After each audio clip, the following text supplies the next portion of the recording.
ಅಯೋಧ್ಯೆಯಲ್ಲಿ ಐತಿಹಾಸಿಕ ದಿನಕ್ಕೆ ಇನ್ನು 5 ದಿನಗಳಷ್ಟೇ ಬಾಕಿ ಇದೆ. ರಾಮಲಲ್ಲನ ಪ್ರಾಣ ಪ್ರತಿಷ್ಠಾಪನೆಗೆ ಎಲ್ಲಾ ರೀತಿಯಲ್ಲೂ ಕೂಡ ತಯಾರಿಗಳು ಆಗಿದೆ. ಈಗ ಲಾರಿಯೊಂದು ಶ್ರೀರಾಮನ ಮೂರ್ತಿಯನ್ನ ಹೊತ್ತು ನಿಂತಿದೆ. ಈ ಒಂದು ಮೂರ್ತಿಯನ್ನ ಹೊತ್ತು ದೇವಸ್ಥಾನದ ಒಳಕ್ಕೆ ಪ್ರವೇಶವನ್ನ ಪಡೆದುಕೊಳ್ಳುತ್ತೆ. ರಾಮಲಲ್ಲನ ಸುಂದರ ಮೂರ್ತಿಯನ್ನ ಹೊತ್ತಿರತಕ್ಕಂತಹ ಲಾರಿ ಇನ್ನು 2 ಕಿಲೋಮೀಟರ್ ದೂರ ಇದೆ ದೇವಸ್ಥಾನಕ್ಕೂ, ಆ ಒಂದು ಲಾರಿ ನಿಂತಿರುವಂತಹ ಸ್ಥಳಕ್ಕೂ. ಅಲ್ಲಿಂದ ನೇರವಾಗಿ ದೇವಸ್ಥಾನದ ಗರ್ಭಗುಡಿಯೊಳಕ್ಕೆ ಪ್ರವೇಶವನ್ನ ಪಡೆದುಕೊಳ್ಳುತ್ತೆ. ಪಬ್ಲಿಕ್ ಟಿವಿಯಲ್ಲಿ ಅಯೋಧ್ಯೆಯಿಂದ ಪ್ರತ್ಯಕ್ಷ ವರದಿಗಳನ್ನ ನಮ್ಮ 3 ಪ್ರತಿನಿಧಿಗಳು ಕೂಡ ಕೊಡ್ತಾ ಇದ್ದಾರೆ. ಅಯೋಧ್ಯೆಯಲ್ಲಿ ಐತಿಹಾಸಿಕ ಕ್ಷಣಕ್ಕೆ ಇನ್ನು 5 ದಿನ ಬಾಕಿ ಇರೋ ಹೊತ್ತಿನಲ್ಲಿ ನಿರಂತರವಾಗಿ ಪೂಜಾ ವಿಧಿವಿಧಾನಗಳು ಎಲ್ಲವೂ ಕೂಡ ಧಾರ್ಮಿಕ ವಿಧಿವಿಧಾನಗಳು ಆರಂಭಗೊಂಡಿದೆ. ಇವತ್ತು ರಾಮಲಲ್ಲನ ಸುಂದರ ಮೂರ್ತಿಯನ್ನ ಹೊತ್ತಿರತಕ್ಕಂತಹ ಲಾರಿ ನೋಡಿ, ಅಲ್ಲಿ ದೃಶ್ಯದಲ್ಲಿ ನೀವು ನೋಡ್ತಾ ಇದ್ದೀರಲ್ಲ, ಇದೇ ಬಾಲರಾಮನ ವಿಗ್ರಹವನ್ನ ಹೊತ್ತು ಸಾಗಲಿಕ್ಕೆ ತಯಾರಾಗಿರ್ತಕ್ಕಂತಹ ಲಾರಿ. ಸಂಪೂರ್ಣವಾಗಿ ಅದನ್ನ ಕವರ್ ಮಾಡಿದ್ದಾರೆ. ಅದು ಯಾರಿಗೂ ಕೂಡ ಗೊತ್ತಾಗಬಾರ್ದು. ಈಗಲೇ ಅದನ್ನ ರಿವೀಲ್ ಮಾಡ್ಲಿಕ್ಕಾಗಲ್ಲ, ಮೂರ್ತಿ ಹೇಗಿದೆ ಏನು ಎತ್ತ ಅನ್ನುವಂಥದ್ದನ್ನ. ಅದನ್ನ ಅಫಿಷಿಯಲ್ ಆಗಿ ರಿವೀಲ್ ಮಾಡ್ತಾರೆ. ಆ ಕಾರಣಕ್ಕಾಗಿ ಆ ಲಾರಿಯನ್ನ ಅಲ್ಲಿ ಭದ್ರತೆಯೊಂದಿಗೆ ನಿಲ್ಲಿಸಲಾಗಿದೆ. ಇನ್ನೇನೋ ಕೆಲವೇ ಹೊತ್ತುಗಳಲ್ಲಿ ಲಾರಿಯಿಂದ ದೇವಸ್ಥಾನದ ಗರ್ಭಗುಡಿಯತ್ತ ತೆಗೆದುಕೊಂಡು ಹೋಗಲಾಗುತ್ತೆ.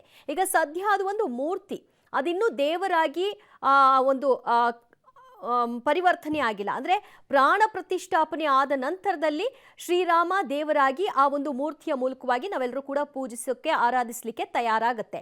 ಈಗ ಸದ್ಯಕ್ಕೆ ಅದೊಂದು ಮೂರ್ತಿ ಅಷ್ಟೇ. ಈಗ ಅದನ್ನು ತೆಗೆದುಕೊಂಡು ಹೋದ ನಂತರದಲ್ಲಿ ನೇರವಾಗಿ ಅದನ್ನು ಗರ್ಭಗುಡಿಯೊಳಗೆ ಇಡ್ತಾರೆ. ಯಾವುದೇ ಪೂಜೆ ಆಗಲಿ ಮತ್ತೊಂದಾಗಲಿ ಮಾಡುವಂಥದ್ದು ಇವತ್ತಲ್ಲ. ಪ್ರಾಣ ಪ್ರತಿಷ್ಠಾಪನೆ ಜನವರಿ 22ನೇ ತಾರೀಕಿನಂದು ಮಾಡಲಾಗುತ್ತೆ. ಆ ಕಾರಣಕ್ಕಾಗಿ ನಾಳೆ ಗರ್ಭಗೃಹಕ್ಕೆ ಪ್ರವೇಶವನ್ನು ಪಡೆಯಲಿರುವಂತಹ ಬಾಲರಾಮನ ಒಂದು ವಿಗ್ರಹ ಸಜ್ಜಾಗಿರ್ತಕ್ಕಂತಹ ದೃಶ್ಯವನ್ನು ನೋಡ್ತಾ ಇದ್ರಿ. ಇದೇ ಲಾರಿಯಲ್ಲಿ ಬಾಲರಾಮನ ವಿಗ್ರಹವನ್ನ ಇಡಲಾಗಿದೆ. ಎಲ್ಲರೂ ಕೂಡ ನಮ್ಗೆಲ್ಲಾದ್ರೂ ಒಂದು ಸ್ವಲ್ಪ ನೋಡ್ಲಿಕ್ಕೆ ಅವಕಾಶ ಸಿಗಬಹುದೇನೋ ಅಂತ ಕಾತರದಿಂದ ಕಾಯ್ತಾ ಇದ್ದಾರೆ. ತುಂಬಾ ಜನ ಸೇರ್ಕೊಂಡಿದ್ದಾರೆ ಅಲ್ಲಿ. ಈ ಬಗ್ಗೆ ಮತ್ತಷ್ಟು ಮಾಹಿತಿಯನ್ನ ಪಡೆಯೋಣ. ನಮ್ಮ ಅರುಣ್ ಆಂಕರ್ ಅಲ್ಲಿದ್ದಾರೆ. ಸೊ ಅರುಣ್, ಸದ್ಯ ಈ ಲಾರಿಯಲ್ಲಿ ಬಾಲರಾಮನ ವಿಗ್ರಹ ಇದೆ, ಅದು ಹೇಗಿದೆ ಏನು ಇದ್ಯಾವುದು ಕೂಡ ನಮ್ಗೆ ಯಾರಿಗೂ ಗೊತ್ತಿಲ್ಲ. ಸೊ ಈ ಒಂದು ಸರ್ಪ್ರೈಸ್ ರಿವೀಲ್ ಆಗೋದು ಯಾವಾಗ? ಈ ಲಾರಿಯಲ್ಲಿರ್ತಕ್ಕಂತಹ ಬಾಲರಾಮ ಎಷ್ಟೊತ್ತಿಗೆ ಗರ್ಭಗೃಹಕ್ಕೆ ಪ್ರವೇಶವನ್ನ ಪಡ್ಕೊಳ್ಳುತ್ತೆ? ದಿವ್ಯ ಜ್ಯೋತಿ, ಈಗ ನಾವಿರುವಂತಹ ಜಾಗ ಏನಿದೆ ವಿವೇಕ ಸೃಷ್ಟಿ ಟ್ರಸ್ಟ್ ಅಂತ ಹೇಳಿ, ಈ ಜಾಗದಲ್ಲಿ ಈಗ ಪೂರ್ತಿಯಾಗಿ ಒಂದು ಕಟ್ಟಡ ಇದೆ. ಬಟ್ ನಿಮಗೆ ಮೂರ್ತಿ ಎಲ್ಲಿದೆ ಅನ್ನುವಂಥದ್ದು ಲಾರಿಯಲ್ಲಿ ಇನ್ನೂ ತಂದಿಟ್ಟಿಲ್ಲ. ಸೊ ಲಾರಿ ಮಾತ್ರ ಸಿದ್ಧಗೊಂಡಿದೆ. ಅದರ ಪಕ್ಕದಲ್ಲಿ ಒಂದು ಶೆಡ್ ಕಾಣಿಸ್ತಾ ಇದೆ ನೋಡಿ ದಿವ್ಯ ಜ್ಯೋತಿ, ಇಲ್ಲಿ ಕಾಣಿಸ್ತಾ ಇದೆ ನಿಮ್ಗೆ ಸ್ಕ್ರೀನ್ ಅಲ್ಲಿ ಎಡಭಾಗದಲ್ಲಿ ಕಾಣಿಸ್ತಾ ಇರುವಂತಹ ಶೆಡ್ ಏನಿದೆ, ಈ ಶೆಡ್ ನಲ್ಲಿನೇ ಮೂರ್ತಿಯ ಕೆತ್ತನೆ ಆಗಿರೋದು. ಇಲ್ಲಿಯವರೆಗೂ ಕೂಡ ಅರುಣ್ ಯೋಗಿರಾಜ್ ಅವರು ಕೂಡ ಇಲ್ಲೇ ಇದ್ದು ಈ ಕೆತ್ತನೆಯನ್ನ ಮಾಡಿದ್ದಾರೆ. ಅದರ ಪಕ್ಕದಲ್ಲಿರುವಂತಹ ಲಾರಿಯಲ್ಲಿ ನಿಮಗೆ ಮೂರ್ತಿಯನ್ನ ಇಟ್ಕೊಂಡು ಅದನ್ನ ರಾಮ ಜನ್ಮಭೂಮಿಗೆ ತೆಗೆದುಕೊಂಡು ಹೋಗ್ತಾರೆ ಅನ್ನುವಂಥದ್ದು ಮಾಹಿತಿ ಈಗ ಸದ್ಯಕ್ಕಿದೆ. ಬಟ್ ಮಧ್ಯಾಹ್ನದಿಂದಲೂ ಕೂಡ 2 ಲಾರಿಗಳು ಇಲ್ಲಿಂದ ಹೋಗಿದೆ ಚಿಕ್ಕದಾಗಿ. ಆ ಲಾರಿಗಳು ಹೋಯಿತು ಅಂತ ಹೇಳಿ ಕೆಲವರು ಹೇಳ್ತಾ ಇದ್ರು. ಬಟ್ ಆಮೇಲೆ ಅವರ ಡ್ರೈವರ್ಗಳನ್ನ ಅವೆಲ್ಲ ಕೇಳಿದಂತ ಸಂದರ್ಭದಲ್ಲಿ ಯಾರು ಕೂಡ ಇದರಲ್ಲಿ ಏನು ಇಲ್ಲ ಅನ್ನುವಂಥ ಮಾಹಿತಿಯನ್ನು ಅವ್ರು ಕೊಟ್ಟಿದ್ದಾರೆ. ಬಟ್ ಅದೆಷ್ಟು ಸತ್ಯನೋ ಎಷ್ಟು ಸುಳ್ಳು ಗೊತ್ತಿಲ್ಲ. ಬಟ್ ಈಗ ಕೊನೆಯದಾಗಿ 1 ಲಾರಿ ಮಾತ್ರ ಉಳ್ಕೊಂಡಿದೆ. ಆ ಲಾರಿಯಲ್ಲೇನೆ ಮೂರ್ತಿಯನ್ನ ತೆಗೆದುಕೊಂಡು ಹೋಗ್ತಾರೆ ಅನ್ನುವಂಥದ್ದು ಈಗ ಸಿಗ್ತಾ ಇರುವಂತ ಮಾಹಿತಿ. ಬಟ್ ನನಗೆ ರಾಮಜನ್ಮ ಭೂಮಿಯಲ್ಲಿ ಯಾವ ರೀತಿಯಲ್ಲಿ ಭದ್ರತೆಯನ್ನ ಕೊಟ್ಟಿದ್ದಾರೆ, ಒಂದು ಮೊಬೈಲ್ ಹೋಗೋಕೆ ಅವಕಾಶ ಇಲ್ಲ, ಯಾವುದಕ್ಕೂ ಕೂಡ ಒಳಗಡೆ ಹೋಗೋಕೆ ಅವಕಾಶ ಇಲ್ಲ, ಮಂದಿರ ಕೆತ್ತನೆ ಕಾರ್ಯ ನಡೀತಾ ಇದೆ. ಬಟ್ ಇಲ್ಲಿ ಮೂರ್ತಿಯನ್ನ ಇಟ್ಟಿದ್ದಾರೆ. ನೀವಾಗಲೇ ಹೇಳ್ತಾ ಇದ್ರಿ ಪ್ರಾಣ ಪ್ರತಿಷ್ಠಾಪನೆ ಆಗುವವರೆಗೂ ಕೂಡ ಅದು ಮೂರ್ತಿಯಾಗಿನೇ ಇರುತ್ತೆ, ಅದಾದ ನಂತರ ನಮಗೆ ರಾಮಲಲ್ಲನಾಗಿ ಕಾಣಿಸ್ಕೊಳ್ಳುತ್ತೆ ಅಂತ ಹೇಳಿ. ಬಟ್ ಈಗ ಇಲ್ಲಿ ನೋಡಿ ಭದ್ರತೆಯನ್ನ ನೋಡ್ಕೊಳ್ಬಹುದು ನಾವು. ಕೆಲವು ಸ್ವಲ್ಪ ಭದ್ರತೆಯನ್ನು ಇಟ್ಟಿದ್ದಾರೆ, ಪೊಲೀಸರಿದ್ದಾರೆ, ಆ ಕಡೆನೂ ಒಂದಿಷ್ಟು ಪೊಲೀಸರಿದ್ದಾರೆ. ಇಲ್ಲಿಯವರೆಗೂ ಇದರ ಮಾಹಿತಿಗಳು ಆಚೆ ಬಂದಿರಲಿಲ್ವಾ ಅನ್ನೋದು ನನಗೆ ಬಹಳ ಕುತೂಹಲ ಕಾಡುತ್ತಾ ಇದೆ.